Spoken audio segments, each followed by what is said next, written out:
നിങ്ങളിപ്പോൾ നിൽക്കുന്നത് 2026-ലല്ല. കാലത്തിൻ്റെ അതിരുകൾ ഭേദിച്ച് നിങ്ങൾ ചെന്നെത്തിയത് വാളും പരിചയും മാത്രം കണ്ടിട്ടുള്ള ഒരു പണ്ടത്തെ നൂറ്റാണ്ടിലേക്കാണ്.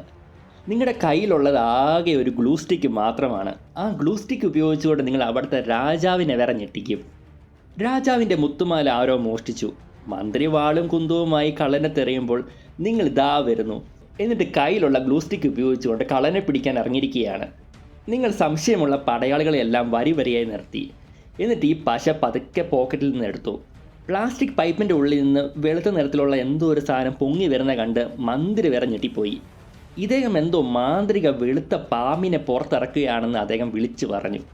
ഈ പശ കള്ളൻ്റെ കയ്യിൽ പുരട്ടിയാൽ കൈകൾ തന്നെ ഒട്ടിപ്പോകുമെന്ന് നിങ്ങളൊരു കള്ളം നൈസായിട്ടോട്ട് പറഞ്ഞു. പേടിച്ചു പോയ യഥാർത്ഥ കള്ളൻ പെട്ടെന്ന് തൻ്റെ കൈകൾ കൂട്ടിപ്പിടിച്ചു. കൈകൾ തമ്മിൽ ഒട്ടിപ്പോയപ്പോൾ അത് വിടിവിക്കാൻ അയാൾ വല്ലാതെ കഷ്ടപ്പെട്ടു. പശയുടെ ആ വിചിത്ര ശബ്ദം കേട്ടതോടെ ദൈവമേ, ഈ പണ്ടാരം എൻ്റെ കൈകൾ തിന്നുകയാണെന്ന് പറഞ്ഞ് കള്ളൻ കുറ്റവും സമ്മതിച്ചു. നിധി തിരിച്ചു കിട്ടിയ സന്തോഷത്തിൽ രാജാവ് നിങ്ങളെ പശതമ്പുരനായി പ്രഖ്യാപിച്ചു. പക്ഷേ ഇതിൽ വലിയൊരു പണി വരുന്നുണ്ടായിരുന്നു. രാജാവ് ആ ഗ്ലൂ സ്റ്റിക്ക് വാങ്ങി തൻ്റെ കിരീടത്തിൽ പുരട്ടി. എന്നിട്ട് കിരീടം തലയിൽ വെച്ചതും അത് തലയുമായി ഒട്ടിപ്പിടിച്ചു. കിരീടം ഊരിയെടുക്കാൻ പറ്റാതെ വന്നപ്പോൾ രാജാവ് അലറി, ഇവരെൻ്റെ തലച്ചോറ് വരെ ഒട്ടിച്ച് കളഞ്ഞല്ലോ ദുഷ്ട എന്ന് പറഞ്ഞ് നിങ്ങളെ തടവിലാക്കാൻ രാജാവ് പടയാളോട് പറഞ്ഞു. നിങ്ങൾ അവിടുന്ന് ജീവൻ കൊണ്ട് ഓടി രക്ഷപ്പെട്ടു. ഒടുവിൽ കൊട്ടാരത്തിൽ ചെന്ന് നോക്കുമ്പോൾ നിങ്ങൾ കാണുന്നത് രാജാവ് ആ വലിയ കിരീടം തലയിൽ വെച്ച് ഉറങ്ങാൻ കിടക്കുന്നതാണ്. പടയാളികളാവട്ടെ ഈ കിരീടം എങ്ങനെ ഊരിയെടുക്കുന്നുള്ള ആലോചനയിലാണ്.